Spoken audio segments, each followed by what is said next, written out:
안녕하세요. 저는 저의 일을 열심히 하며 사는 30대 초반의 여성입니다. 얼마 전 대학교 친구에게 새해 복 많이 받으라는 전화가 왔어요. 저와 친구는 이런저런 사는 이야기를 하다가 같은 학교 선배였던 황시환 선배 이야기가 나왔어요. 친구는 황시환 선배가 결혼한 지 2주 만에 이혼했다며 1년 전에는 같은 과 후배인 아이니와 파혼하더니 또 결혼에 실패했다고 했어요. 그러면서 그 오빠는 외모도 잘생기고 말도 재밌게 잘하는데 도대체 왜 그렇게 결혼을 못하는지 모르겠다고 하며 저에게 너는 혹시 그 이유를 아느냐고 물어보더라고요. 저는 그 이유를 확실히 알고 있었어요. 어떻게 아냐고요? 사실 저는 황시한 선배와 2년 전에 결혼을 약속했다가 파혼을 했거든요. 제가 왜 파혼을 하게 되었는지 그 이야기를 듣게 되면 여러분들도 저와 아이니 그리고 최근에 이혼한 분의 선택을 충분히 이해하실 수 있으리라 장담합니다. 저의 예비 남편이었던 황시한 선배는 과에서 잘생기고 매너도 좋은 인기남이었어요. 저는 그런 예비 남편에게 한눈에 반했고 우리는 연애를 시작했어요. 이렇게 학교 다닐 때 시작한 연애는 졸업하고도 계속 이어졌고 무려 8년이나 사귀게 되었어요. 어느덧 저는 28살, 예비 남편은 32살이 되어 결혼을 생각해야 하는 나이가 되었죠. 우리는 서로 너무 사랑했던 터라 당연히 결혼을 생각해서 각자의 집에 정식으로 인사드리러 가기로 약속했어요. 먼저 제가 예비 남편의 집에 인사를 드리러 갔어요. 처음 뵙는 자리인 만큼 예쁘게 차려입고 예비 남편의 집 앞까지 갔어요. 예비 남편이 자신의 집 앞에서 저를 기다리고 있더라고요. 제가 예비 남편에게 너무 떨린다고 하니 걱정하지 말라고 어른들이 다들 좋아하실 것이라고 하며 다독여줬어요. 떨리는 마음을 부여잡고 예비 남편의 손을 잡고 집에 들어가니 남자 어른 두 분이 계시는 것이 아니겠어요? 예비 남편은 오른쪽은 아버지, 왼쪽은 고모부라고 하며 인사하라고 하더라고요. 저는 인사를 드린 뒤 설마 나온다고 고모부도 오신 거냐고 물으니 그게 아니라 오늘이 제삿날이래요. 저에게 제삿날이라는 말 한마디도 없이 인사하는 날짜를 잡은 것이 황당했어요. 하지만 어른들이 계시는데 그 자리를 박차고 나갈 수도 없는 노릇이라 일단 들어갔어요. 들어가니 고모부가 우리 장손이 드디어 여자를 데려왔다고 반겨주시더라고요. 인사를 드린 후 거실에 앉아 있는데 큰 방에서 할머니께서 나오셨어요. 예비 남편은 같이 사시는 친할머니라고 말하더군요. 저의 예비 남편은 장손이자 귀한 외동아들이고 친할머니, 저에게는 시할머니를 모시고 살고 있었어요. 제가 예비 남편에게 어머니는 어디 계시느냐고 물으니 부엌에 계신다고 했어요. 인사를 드리러 예비 남편을 따라 부엌에 가니 제사상에 올릴 음식들이 식탁에 올려져 있었고 예비 시어머니는 제기들을 마른 수건으로 닦고 계시느라 정신이 하나도 없어 보이셨어요. 저는 처음 보는 제기들이 신기했어요. 사실 저희 부모님은 제가 태어나기 전부터 교회에 다니셔서 제기들을 TV나 책으로만 봤지 실제로 본 것은 처음이었거든요. 어머니는 이리저리 두리번거리는 저를 보며 미소를 지으시더니 다가와 네가 현정이냐며 시완이에게 이야기 많이 들었다고 하시며 반가워하셨어요. 그러시며 미안한데 오늘은 제사라서 바쁘니 일단 조금 도와달라고 하시며 앞치마를 저에게 주셨어요. 처음 뵙는다고 정장까지 입고 왔는데 보자마자 앞치마를 주시니 너무 황당했어요. 하지만 앞으로 시어머니가 되실 수도 있는 분이니 저는 그냥 아무 소리 않고 앞치마를 받았어요. 그렇게 저는 예비시댁에 처음으로 간 지 30분 만에 앞치마를 맸어요. 그리고 불편한 정장을 입고 부엌 바닥에 앉아 전을 부쳤죠.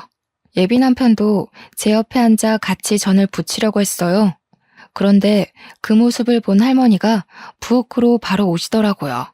시완아, 남자는 부엌에 들어가는 것 아니다. 어서 나와. 불성사납게 이게 뭐 하는 짓이냐? 할머니, 그래도 현정이 처음 왔는데 힘들잖아. 좀 내가 도와야지. 안 그래요? 예끼? 그러면 못 써. 우리 집에 대를 이을 하나뿐인 귀한 장남이 이런 일하면 못 쓴다. 어서 거실로 가서 앉아 있어. 할머니는 예비 남편의 손을 끌고 거실에 앉혔어요. 예비 남편은 거실에 앉아 고모부와 술을 마시며 희희낙낙하고 놀더라고요. 저는 이런 상황이 황당했지만 그래도 원래 제가 음식하는 것을 좋아하기도 했고 TV에서만 보던 제사를 처음 겪어보니 신기하기도 해서 그냥 오늘만 봉사한다는 생각으로 음식을 장만했어요. 저녁 7시 정도가 되자 제사를 이제 해야겠다며 고모부와 시아버지가 거실에 병풍을 펼치시고 예비 남편은 큰 상을 가져왔어요. 어머니는 부엌에서 제기 위에 대추와 사과를 조심스럽게 올리셨어요. 그러면서 저에게 들고 거실로 가서 제사상 위에 올리라고 하셨어요. 저는 어머니께서 주신 쟁반을 그대로 들고 가서 밥상에 반찬 올리듯이 아무 곳에나 음식을 두었어요. 너는 홍동백서도 모르니? 대추는 왼쪽에, 사과는 오른쪽에 두어야 할 것이 아니니? 할머니는 제게 음식을 잘못 올렸다고 다그치셨어요. 그런데 제사상 자체를 처음 보는 제가 이런 걸 알 리가 있나요? 저는 그저 이 상황들이 당황스러워 얼굴이 빨개져서 눈만 끔뻑거리고 있었어요.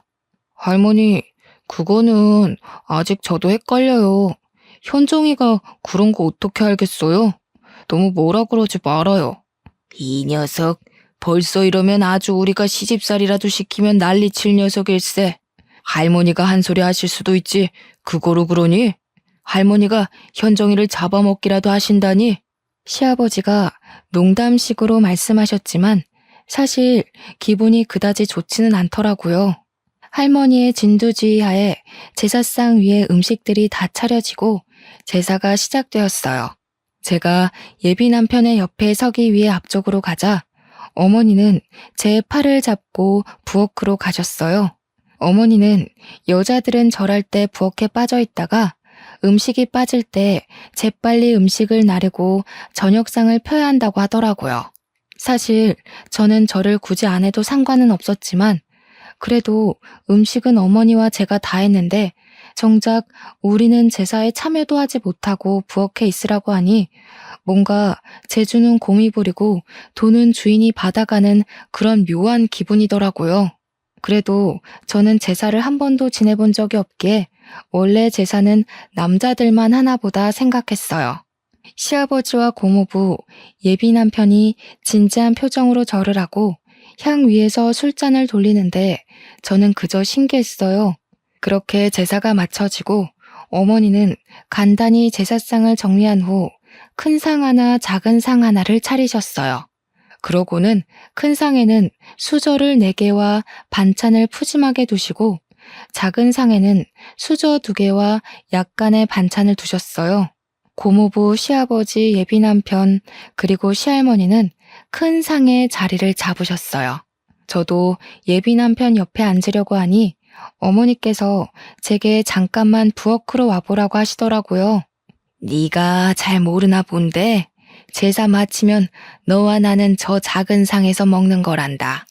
큰 상은 남자와 집안 어른들만 드시고 작은 상은 며느리들이 먹는 거야. 알겠지? 네 밥 퍼서 같이 먹자꾸나.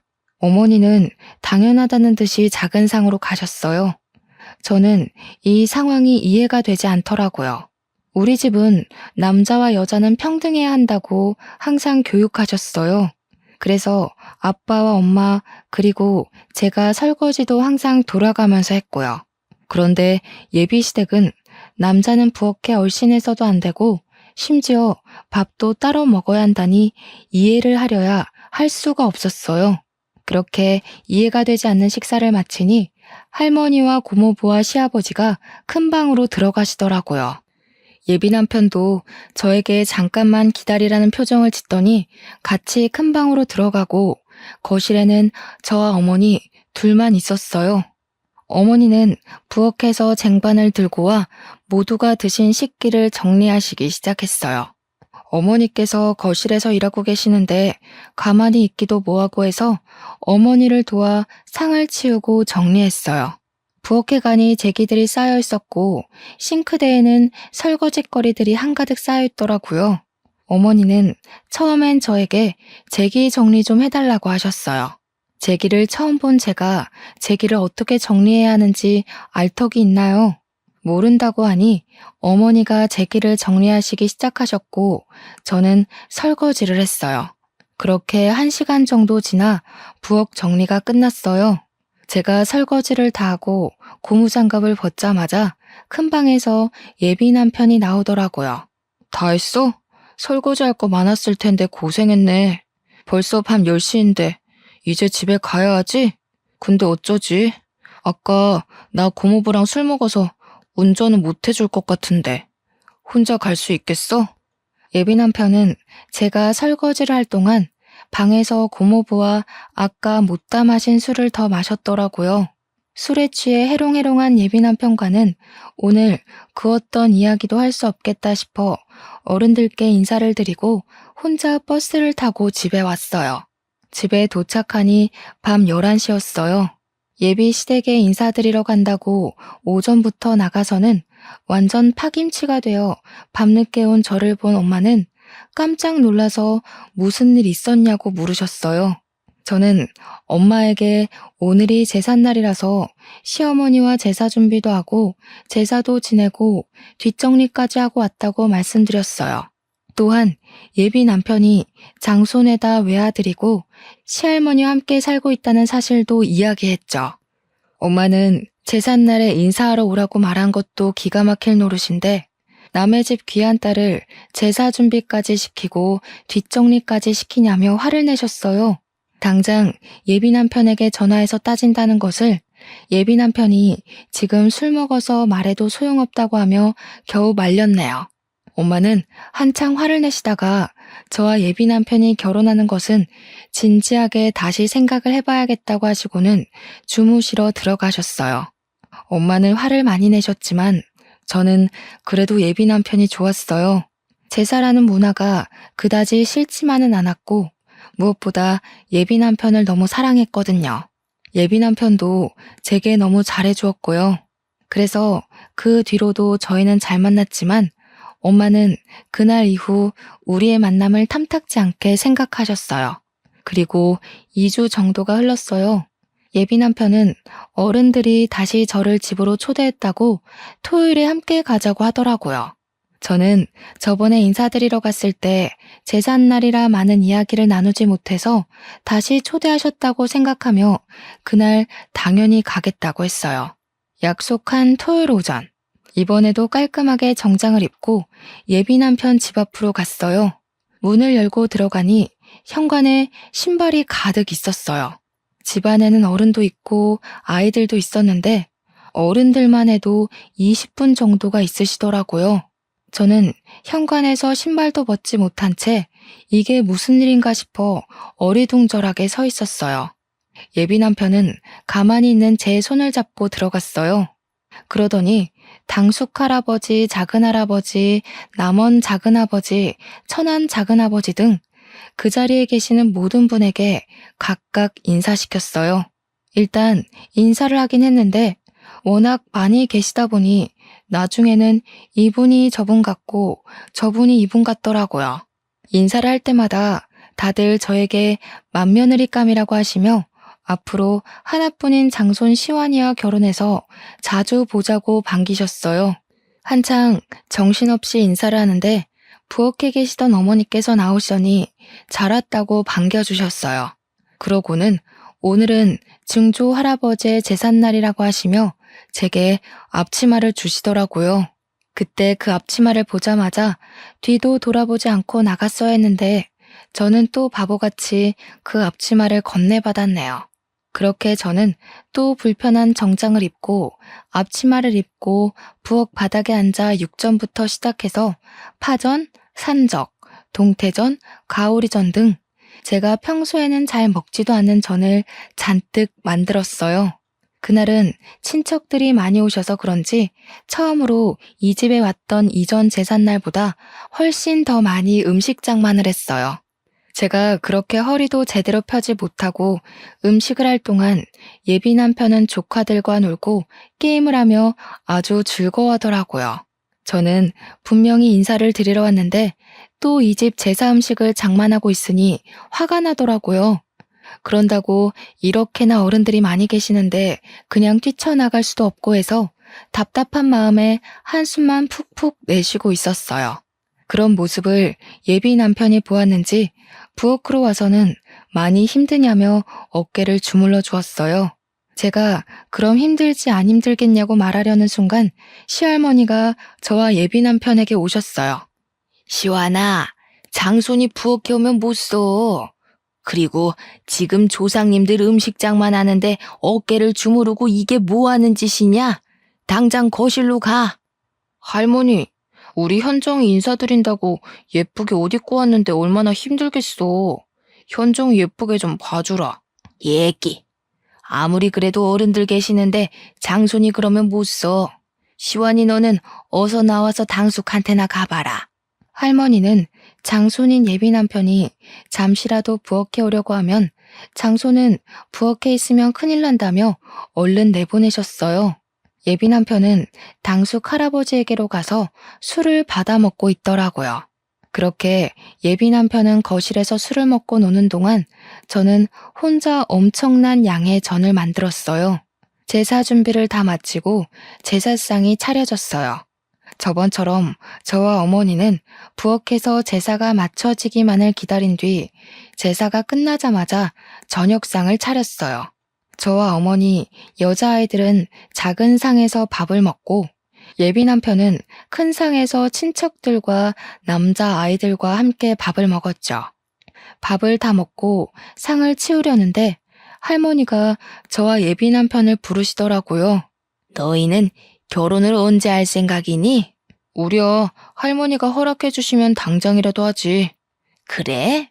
얘야, 우리는 혼수나 예단 아무것도 필요 없다. 너희 집이 괜찮다면 결혼식 관련 비용도 우리가 다 내마. 사실 저희 집안 형편이 그다지 좋지가 않았어요. 그래서 혹시나 예비시댁에서 과한 예단이나 혼수를 가져오려고 할까봐 내심 걱정을 많이 했거든요. 그런데 이 집의 최고 어른이신 할머니께서 제가 말씀드리기도 전에 다 필요 없다고 하시니 내심 기분이 좋더라고요. 단, 한 가지 조건이 있어. 반드시 이 집에 들어와서 살아야 한다. 저는 평일에는 회사에 있으니 저녁에만 집에 있을 것이고 주말에는 예비 남편과 데이트를 하러 나가면 되니 이 집에 들어와 어른들과 함께 산다는 것에 대해 큰 부담은 없었어요. 무엇보다 이 불편함을 다 이겨낼 정도로 예비 남편을 너무 사랑했어요. 게다가 제가 결혼을 앞두고 걱정을 많이 했던 예단과 혼수, 결혼식 비용 문제를 한 번에 다 해결할 수 있기에 할머니의 말씀에 알겠다고 바로 대답했어요. 그래, 며느리라면 당연히 그래야지. 너네 집은 제사 언제 지내니? 부모님이 교회 다니셔서 제사를 지내지 않아요. 사실 저는 제사 지내는 모습을 실제로는 처음 봐요. 제사를 한 번도 지내본 적이 없다고? 자고로 조상님께 예를 갖춰야 만사가 형통하는 법이다. 이런 조상님들도 모르는 근본 없는 것들. 에이, 할머니, 요새는 다들 제사 이렇게까지 안 지내. 제사 다 합쳐서 간소하거나 아예 안 하는 집도 많아. 명색이 황씨 가문의 장손이라는 사람이 그게 할 소리냐?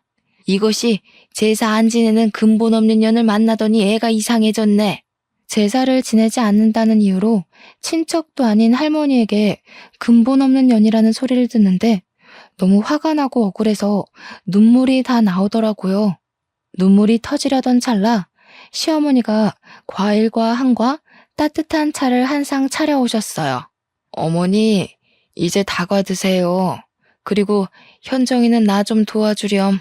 어머니께서 다과상을 들고 와서 할머니의 말씀을 끊으셔서 다행이었지. 만약에 그러지 않았다면 저는 그 자리에서 아마 펑펑 울었을 거예요. 어머니의 부르심에 부엌에 가니 저번보다 훨씬 더 많은 설거지거리가 쌓여 있었어요. 저는 할머니 앞에서 잔소리를 듣느니 여기서 설거지하는 게 훨씬 마음이 편하겠다 싶어 싱크대 앞으로 갔네요. 그렇게 저는 설거지를, 어머니는 제기 정리 및 부엌 정리를 2시간 정도 하니 드디어 부엌이 깨끗해졌어요. 거실로 나가보니 시간은 어느덧 자정이었고 친척들과 예비 남편은 술에 취해 제정신이 아니었어요. 저는 집에 가야겠는데 시간이 너무 늦어 택시를 타고 갈 생각으로 예비 남편에게 여기 집 주소 좀 알려달라고 했어요. 그런데 술에 취해서 집 주소도 말하지 못하고 헛소리만 해대는 것이 아니겠어요. 그러는 모습을 보신 친척들과 어머니도 오늘 너무 늦었고 여자 혼자 이 시간에 택시 타는 것도 위험하니 그냥 하룻밤 자고 가라고 하시더라고요. 저는 어쩔 수 없이 엄마에게 오늘 집에 못 간다고 전화하고 예비시댁에서 원치 않는 하룻밤을 자게 되었어요. 어머니는 부엌 옆에 쪽방이 하나 있다며 그곳에서 자라고 이부자리를 펴주셨어요. 그리고 어머니께서 집에서 입으시는 편한 옷을 하나 주시며 옷 갈아입고 푹 자라고 하시고는 나가셨어요.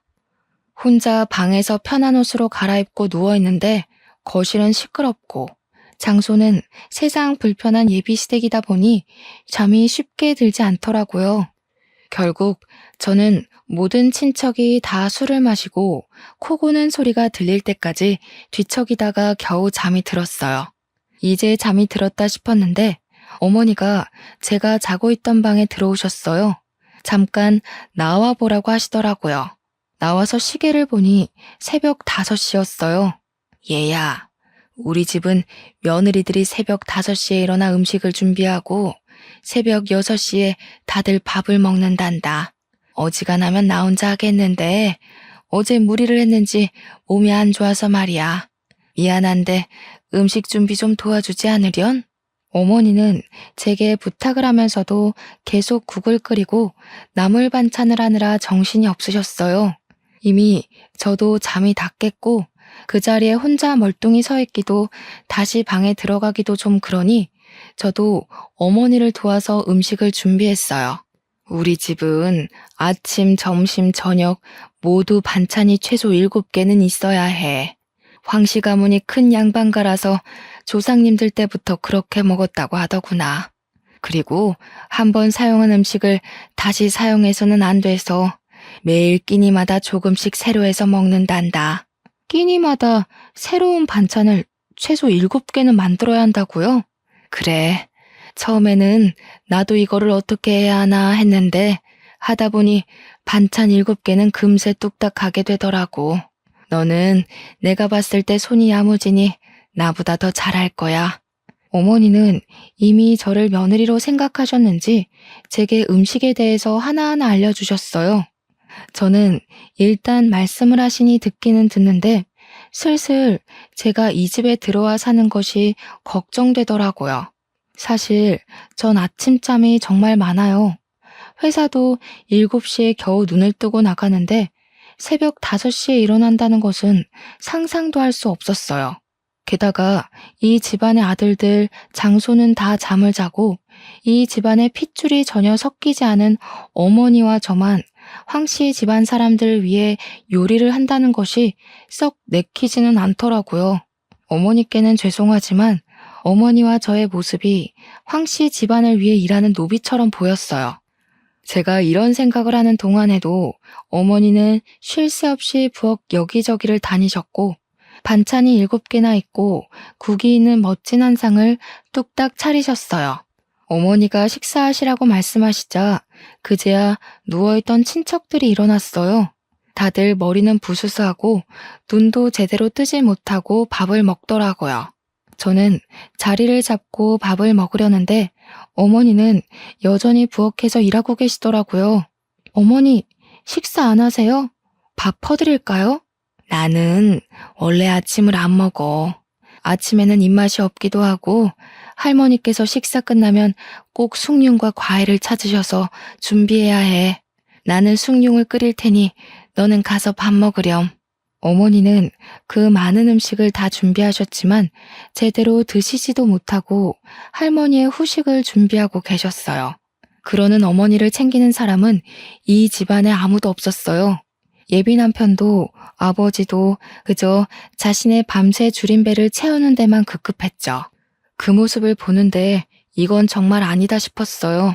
결혼 전에 예단과 혼수를 준비 안 해도 된다고 해서 한시름 났는데 결혼 후에는 예단과 혼수 문제보다 더 크고 말도 안 되는 문제들이 가득 쌓여 있었죠. 아침 식사와 정리를 마치고 예비 남편에게 얼른 집에 가자고 했어요. 집에 갈 준비를 하고 있는데 할머니가 저에게 앉아보라고 하시더라고요. 그러면서 황씨 가문은 옛날에 이렇고 저렇고 하시며 집안 조상님에 관해서 얘기하셨어요. 솔직히 귀에 하나도 들어오지는 않았지만 그냥 앉아서 네네 하면서 형식적인 대답만 이어갔어요. 그래서 말이다. 우리 집은 이렇게 엄청난 집안이라 명절을 가장 중요하게 생각한단다. 그래서 우리 집 며느리들은 명절 때 조상님들을 모시고 친척들을 챙겨야 덕을 쌓을 수 있어서 친정에 못 간다. 알았지? 그 말씀은 설날, 추석 연휴 내내 시댁에 있어야 한다는 말씀인가요? 그래. 요새 젊은 것들은 시댁에는 설날에, 추석에는 친정에 가던가 아니면 명절날 아침에 바로 친정으로 넘어간다던데. 우리 집은 그런 거 절대 용납 안 된단다. 그러면 저는 혼자여서 저희 부모님은 명절 때 두 분이서만 보내야 할 텐데요. 그 대신 명절 때 말고 명절 전주나 다음 주에 네 시어머니랑 번갈아서 친정에 한번 다녀와. 원래 옛날에는 처음에 결혼하면 3년간 시댁에 살면서 친정에 가보지도 못했다. 그래도 요새는 많이 좋아진 거야. 결혼한 지 1년도 안 된 새댁이 친정에도 가고 말이야. 저는 저를 이만큼 키워주신 것은 친정 부모님인데 그런 부모님께 명절 때 찾아가 보지도 못한다는 것이 전혀 이해가 되지 않았어요. 정말 이건 너무 아니다 싶었죠. 더 어이없는 건 예비 남편이었어요. 예비 남편은 할머니의 말에 고개만 끄덕이더라고요. 너는 이제 출가 외인이다. 결혼하면 이 시댁에 뼈를 묻고 살아야 해. 이제 친정은 잊고 여기 시댁의 조상님께 충실하게 효를 행하며 살아야 한다. 그동안 저를 키워주신 친정은 잊고 얼굴도 이름도 모르는 어쩌면 예비 남편 아니었으면 남남이었을 시댁의 조상님께 효를 행하며 살아야 한다니 정말 어이가 없더라고요. 그 뒤로도 할머니는 한참 동안 조상님과 며느리의 도리에 대해 설교를 하셨어요. 할머니, 이제 우리 일이 있어서 나가봐야 해. 우리 장손 오늘 일이 있었어? 그래, 어서 가봐. 너도 같이 가려무나. 참, 우리가 다음 달에도 제사가 있단다. 날짜는 장손에게 듣고 그때도 꼭 와야 한다. 할머니께서는 저에게 다음 달에도 제사가 있으니 반드시 참석하라는 말을 하시며 잘 가라고 하셨어요. 예비 남편의 차에 타서 곰곰이 생각해보니 이 모든 상황이 너무 어이없더라고요. 저는 분명히 결혼 전 인사를 드리러 왔는데 인사는커녕 제사 음식 장만하고 부엌에서 일하고 아침상 차리고 다음날 예비 시댁에서 나온다는 것이 말이나 되는 상황인가요? 우리 할머니가 좀 말이 많으시거든. 그래서 할머니 말이 더 길어질까봐 내가 적당히 둘러대고 잘랐어. 그래. 그런데 인사 와서 제사 지내고 온다는 것이 좀 그러네. 왜? 힘들어서 그래? 이거 한 번 가지고 그러면 어떡해. 우리 집은 1년에 제사가 12번, 명절 2번 해서 1년에 총 14번 제사를 지내야 하는데 앞으로 어쩌려고 그래. 이제 제사 문화에 적응해봐. 1년에 14번이나 이런 제사를 지낸다고? 응. 그래도 네가 제사를 2번이나 와서 어른들한테 잘 보여서 그런지 친척들이 다들 너무 좋은 며느리감이라고 칭찬하시더라. 며느리감? 응. 최고의 며느리감이래. 할머니와 친척들 모두 너를 며느리로 생각하시는 거지. 우리 집 며느리 테스트 합격한 거 축하해. 어? 며느리 테스트? 응, 며느리 테스트. 내가 이 집안의 외동아들에다 장손이라 아무 여자와 결혼 못 시킨다고 내가 여자를 데리고 오면 테스트를 한다고 하셨거든. 그래서 제삿날에 인사하러 오라고 해서 어떻게 행동을 하는지 우리 친척들과 잘 어울리는지 테스트를 한 거야. 그럼 나 통과했으니 기뻐해야 하는 거야? 그럼 현정이 너는 우리 집 며느리 테스트에 처음으로 합격한 거야. 예비 남편은 신나서 이야기하는데 저는 듣고 있자니 너무 어이도 없고 황당하더라고요. 무슨 조선시대의 세자가 결혼할 때 양반집 교수들 여럿 모아놓고 삼간택 치르면서 세자빈 뽑는 것도 아니고 남녀 평등을 외치는 이 21세기에 며느리 테스트라뇨. 아, 그리고 사극에서 보면 조선시대 때 세자빈 간택에 통과하면 별궁으로 들어가서 결혼 전까지 왕실 교육을 받잖아. 그것처럼 우리 집도 옛날부터 며느리가 될 사람에게 결혼 전에 우리 집으로 오게 해서 교육을 받게 했어. 그래서? 그니까 다음 달에 제사도 꼭 참석해서 와서 어른들 모시는 것도 배우고 해야 해. 너는 제사를 한 번도 지내보지 않아서 더 많이 배워야 할 수도 있겠다. 다음 달 제사가 일요일이니까 금요일부터 우리 집에 와서 금, 토, 일 같이 생활하면서 할머니, 어머니한테 배워. 할머니도 예비 남편도 뼈대가 굵은 양반 가문의 집안이라서 며느리들은 교육을 받아야 한다며 제사 음식 장만을 도우라는데 빨리 이 집 며느리 자리에서 도망가야겠다는 생각뿐이었어요. 바로 헤어지자고 말하고 싶었지만 8년간 사귀었던 정도 있었고 전날 잠을 거의 못 자서 너무 피곤해서 일단 바로 집으로 갔어요. 집에 오니 엄마는 저번에는 시댁에 인사드리러 간다 해놓고서는 11시에 파김치가 돼서 오더니 오늘은 아예 그 집에서 잠을 자고 왔냐고 뭐라고 하시더라고요. 저는 이 결혼하지 않겠다면서 어제 제사 지낸 이야기부터 아침에 할머니께 들었던 이야기까지 모두 다 하나도 빠짐없이 말씀드렸어요. 부모님은 이게 무슨 경우냐며 지금도 이러는데 결혼하고 정식으로 그 집 며느리 되면 혼수와 예단을 하지 않았다는 핑계로 시집살이 호되게 시킬 것 같다고 하셨어요. 특히 엄마는 절대 이 결혼 못 시킨다고 결사 반대를 하셨어요. 그리고 아빠는 저의 이야기를 다 듣고는 혼자 곰곰이 생각하시더니 예비 남편에게 똑같이 복수해야겠다며 다음 주 일요일에 집으로 초대하라고 하셨어요. 저는 아빠에게 어떻게 하실 것이냐고 물었지만 아빠는 아무래도 계획을 말씀해 주시지 않았어요. 다음 주 일요일, 아직 예비 남편이 올 시간이 한참 남았는데 아빠와 엄마는 옷을 차려입고 계시더라고요. 그러면서 오늘 교회 갈 건데 너와 시완이도 같이 가야 하니 옷 입고 준비하라고 하시더라고요. 사실 그동안 부모님은 일요일마다 교회에 가시긴 하지만 지금까지 한 번도 제게 같이 교회 가자는 소리를 안 하셨어요. 교회는 부모나 다른 누군가가 강요로 해서 다니는 것이 아니라며 나중에 제가 다 크고 마음에서 교회에 가고 싶은 마음이 생겼을 때 그때 다니라고 하셨죠.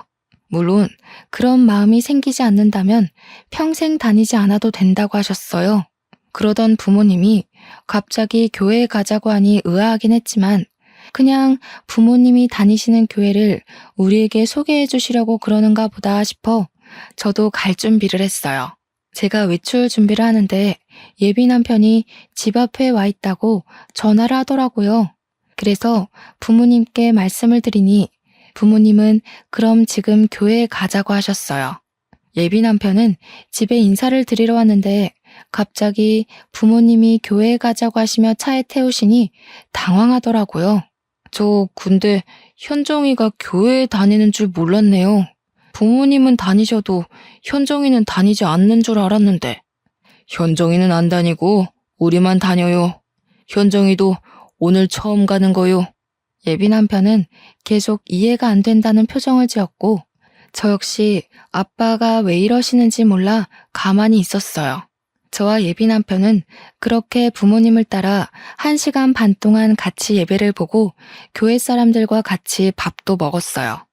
그렇게 교회에서 3시간 정도 보낸 후 다시 집에 왔는데 예비 남편의 표정이 그다지 좋지 않더라고요. 그 모습을 본 부모님은 예비 남편에게 잠깐 거실에 앉아 표정이 왜 이리 좋지 않냐고 물어보셨어요. 사실 저희 집안은 대대로 불교 집안이고 교회를 그다지 좋아하지 않습니다. 그런데 일방적으로 교회를 데리고 가시니 기분이 좋지는 않습니다. 인사를 드리러 왔는데 교회를 데리고 가니 기분이 좋지 않았나? 그래, 그럴 수 있지. 그럼 자네 집에 갔던 우리 딸 기분은 어땠을 것 같은가? 무슨 말씀입니까? 우리 딸은 교회는 다니지 않았어도 기독교인 부모 만나서 제사를 한 번도 지내본 적이 없는 아이일세. 그런데 인사드리러 간 그런 딸에게 제사 준비를 2번이나 시켰다고 해서 일부러 이런 자리를 만들었네. 제 생각에는 현정이가 앞으로 저와 결혼하면 제사상을 차리고 해야 하는데 미리 우리 집의 가풍에 대해 경험해보는 것이 좋지 않을까 해서 그렇게 한 것입니다. 그래? 그럼 자네도 앞으로 현정이와 결혼할 사이니 매주 일요일 우리와 함께 교회에 가자. 솔직히 1년에 14번 제사보다 매주 교회가 훨씬 낫지 않나? 매주 같이 교회를 가자고요? 저희 제사는 고작 한 달에 한 번이지만 교회는 매주인데 어떻게 이게 더 괜찮습니까? 가서 앉아만 있으면 되는데 제사상 차리고 설거지하는 것보단 훨씬 낫지. 안 그런가? 아마 저희 할머니가 교회에 간다고 하면 난리치실 것입니다. 교회를 떠나 매주 일요일에 현정이가 친정에 간다고 해도 아마 화를 내실 거예요. 우리가 언제 현정이도 같이 간다고 했나? 현정이는 자네 집 어르신들 식사 준비해야 한다고 하니 못 가고 자네만 나와서 우리랑 같이 교회에 가자고. 괜찮지? 못한다고 하면 우리도 결혼 못 시키네. 예비 남편은 그 이야기를 듣고 집에서 생각을 해봐야겠다면서 표정이 좋지 않은 채로 집에 가봐야 할 것 같다며 나가더라고요. 예비 남편이 간 후 저는 부모님께 어떻게 이런 생각을 하셨냐고 여쭤봤어요. 일단 그 집에서 너한테 이야기도 하지 않고 제삿날 인사하러 오게 한 것부터 나는 이해가 가지 않았다.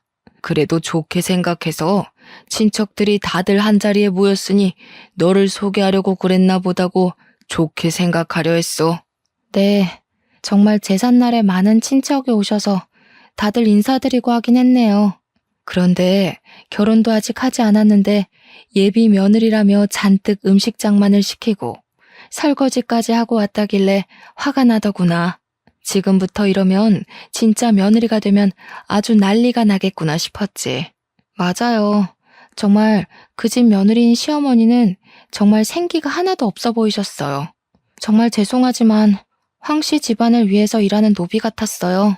그 정도였니? 아무튼 너도 마음이 떠난 것으로 보이고 해서 둘이 헤어진다고는 했는데 그래도 남의 집 귀한 딸 고생시키는데 그냥 헤어지기엔 뭔가 내가 아쉬웠어. 그래서 내가 복수를 계획했지. 그런데 우리 집은 제사를 지내지 않으니까 제사날 오라고 할 수도 없으니 대신 교회로 바로 데려가신 거예요? 그렇지. 솔직히 네가 그 집에서 2번이나 제사상 차리고 뒷정리하고 온 거에 비하면 너무 소소한 복수이지만 그래도 그 비슷한 상황을 조금이라도 느껴봐야 하지 않겠니? 그래야 정신 좀 차리지. 저는 부모님의 아이디어에 감탄했어요. 그렇게 한창 부모님과 신나서 대화하는데 예비 남편 번호로 전화가 오더라고요. 저는 이제 집에 도착했다고 전화를 한 줄 알고 받았는데 할머니셨어요. 너는 우리 집이 교회를 얼마나 싫어하는데 감히 우리 황씨 가문의 귀한 장손을 교회에 데리고 가니? 부정타게 말이야. 너네 부모는 생각이 있는 거니 없는 거니? 제가 전화를 받자마자 할머니가 소리를 고래고래 지르시며 혼내시는데 그 소리가 어찌나 큰지 정말 귀가 떨어져 나갈 것 같았어요. 제가 너무 놀라기도 하고 당황해서 가만히 있자 엄마는 제 핸드폰을 빼앗아 가셨어요. 안녕하세요. 저 현정이 엄마입니다. 보고 있자니 화가 나서 그랬습니다. 그럼 제사를 지내본 적도 없는 저희 딸이 거기에서 밤 늦게까지 제사 준비하고 치우고 한 것은 해도 되는 일입니까? 그야, 이제 현정이가 우리 집 며느리가 될 아이니 내가 교육했던 것이오. 이제 우리 황씨 가문의 며느리가 될 건데 그 전에 미리 우리 가문의 풍습을 익히는 것이 잘못된 거요? 가문의 풍습을 익히는 것이 얼굴도 모르는 조상 제사상 차리고 설거지하고 친척들 뒤치다꺼리하는 거예요. 그리고 며느리는 무슨 사람도 아닙니까? 그동안 키워준 친정을 잊고 명절 때는 가지도 말라니. 그게 무슨 말도 안 되는 경우입니까? 그야 우리 집이 양반 집안이라 항상 내려왔던 풍습이니까 그런 것이오. 그건 그렇고 주마다 우리 장손 교회에 오라는 건 또 뭔데? 이래서 예수쟁이들이랑은 말이 안 통해 말이. 무조건 제사는 안 된다. 교회만 나오라고. 이보세요. 저 사실 교회에 다니면서 현정이한테도 교회 다니자는 이야기 한 번도 안 했어요. 그런데 그 집에서 자꾸 결혼도 하기 전에 제사에 와서 준비하라니까 저도 화가 나서 그쪽 손주도 똑같이 당해보라고 일부러 그런 자리 만든 겁니다. 아주 말도 안 되는 소리를 짓거리네. 이래서 제사를 안 지내는 것들은 근본이 없어 근본이. 사람이면 자기 조상을 알아야지. 조상도 모르면서 무슨 하느님 예수님을 찾고 앉아있어? 그럼 그 집 며느리들은 자기 집 조상을 찾아야지 왜 애먼 황씨 집안 조상을 위해 일한답니까? 자기 조상도 모르니 그런 소리가 나오지. 이래서 교회 다니는 사람들은 사람 취급도 해서는 안 된다니까. 그래서 당신의 딸이 우리 집 제사 못 지내게 하겠다는 것이요? 그럼 우리도 결혼 못 시키니 그런 줄 알아. 네, 저희도 그쪽 아들 주마다 교회 안 오면 저의 귀한 딸 그쪽에 보낼 생각 없습니다. 경제적으로 힘들어 보여서 예 다니고 혼수고 다 포기하고 몸만 와서 이 집에서 살라고 했구먼. 내 나름 당신네 생각해서 이렇게 하는데 아주 복을 걷어차네 걷어차. 할머니는 엄마에게 할 말 못한 말 다 하시고 전화를 끊으셨어요. 부모님은 화가 잔뜩 나서 다시는 예비 남편을 만날 생각도 하지 말라고 하셨어요. 다음 날 저는 예비 남편에게 전화했어요. 어제 우리 집에 이런 일이 있었고 나도 그 집에서 며느리 노릇할 자신이 없어서 우리 이제 그만해야 할 것 같다고 말하려고 했죠. 솔직히 미워서 전화도 하고 싶지 않았지만 그래도 8년이라는 긴 시간을 사귀었고 결혼까지 약속했으니 확실히 끝내고 싶었거든요. 그런데 전화를 받지 않더라고요. 카톡도 보지 않고요. 그날뿐 아니라 다음 날이 되어도 한 달이 되어도 예비 남편은 아무 연락이 없었어요. 이렇게 저는 8년 동안 사귀고 결혼까지 약속했던 예비 남편과 파혼을 했어요. 아니지. 확실히 그만하자고 끝맺음을 한 건 아니었으니 잠수 파혼을 당했다고 표현하는 편이 더 맞겠네요. 10년이면 강산도 변한다는데 8년이면 절대 짧은 시간은 아니잖아요. 저는 8년간 예비 남편이 진짜 저의 남편이라고 생각하고 최선을 다했어요. 그런데 마지막 인사도 하지 못한 채 제가 사랑을 쏟아부은 그 시간이 순식간에 물거품이 되었어요. 그래도 끝맺음을 확실히 못해서인지 헤어지고도 한동안은 미련이 계속 남더라고요. 그래서 1년가량은 예비 남편을 그리워하기도 하고 원망도 하며 그렇게 눈물 속에서 시간을 보냈었네요. 그렇게 1년이 지나자 저도 어느 정도 마음의 정리가 되더라고요. 새로운 남자도 만나보라는 엄마의 말에 선짜리도 나가고 소개팅도 나가긴 했어요. 그런데 나이가 나인지라 만날 때마다 자연스럽게 결혼 이야기가 나왔고 상대분과 이야기를 하다 보면 경제적으로 넉넉하지 않은 내가 결혼을 할 수 있을까 하는 걱정이 먼저 들었어요. 그때마다 예비 시할머니께서 하신 말씀대로 그냥 그 집에 들어가서 모든 것을 견디고 참고 살 걸 그랬나 하는 생각도 들더라고요. 그런데 그 집에서 정말 영혼 없이 모든 것을 체념한 표정으로 일을 하시던 어머니의 표정이 생각났어요. 그게 저의 미래의 모습이라는 생각을 하니 이건 인생을 망하는 길이겠구나 싶더라고요. 제가 본 그 집의 며느리는 자신의 조상 받드는 데 쓰는 일종의 도구이자 노예 같았어요. 그리고 할머니는 제사로 조상님께 덕을 쌓아야지 만사가 형통한다고 하셨지만 제사 열심히 지내는 그 집의 작은 아버지들, 고모부는 다 이혼해서 혼자 살고 계시더라고요. 과연 이러한 모습이 잘 풀리는 집안의 모습일까 하는 생각이 들더라고요. 제가 만약에 결혼해서 그 집 며느리로 있었다면 기가 막힌 황씨 가문의 가풍이 싫어서 저 또한 이혼했을 수도 있겠네요.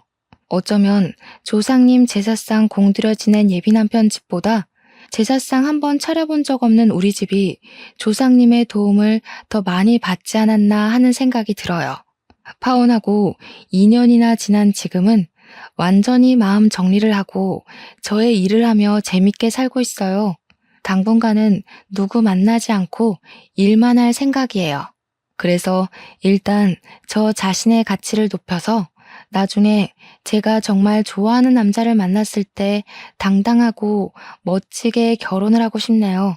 지금까지 기나긴 저의 파혼 사연 들어주셔서 감사합니다. 우리 다들 멋진 상대를 만날 수 있도록 자신의 가치를 높이기 위해 열심히 살아봐요. 아, 그리고 마지막으로 할 말이 있는데 시댁에 인사하러 갔더니 제사시키는 집안이 또 있다면 그 집에 들어가서 인사할 것도 없이 바로 나오세요. 제가 겪은 고생들 겪을 확률 99.99%예요. 꼭 도망가세요. 공대 졸업한 황시한 선배가 결혼하자고 해도 무조건 도망가세요. 그 집에 노예처럼 살고 싶으시다면 상관없지만 그게 아니라면 반드시 도망가세요.